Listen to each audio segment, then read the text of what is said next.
Welcome to Luca is a Billionaire, where the only thing I invest in is your answers.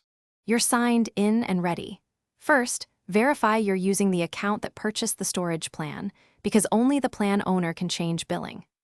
Once done, back up any important files, export Drive folders and Photos albums now so you won't lose data after downgrade.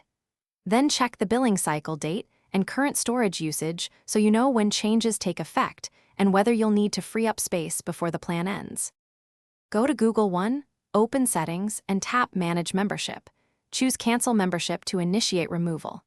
Make sure you read the confirmation prompt because this explains any prorated refund or end date. Some plans stop immediately, others continue until the billing period ends. If your stored data exceeds the free quota, now free space by deleting large files or moving them to another account. Otherwise, Google may restrict uploads or service until usage fits the free tier.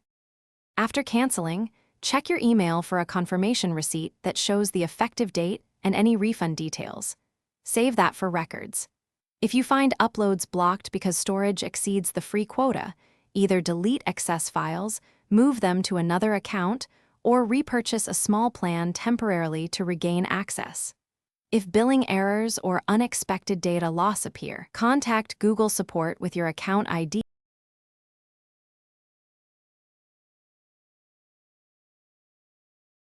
Thanks for watching and please subscribe. It's the best investment you'll ever make.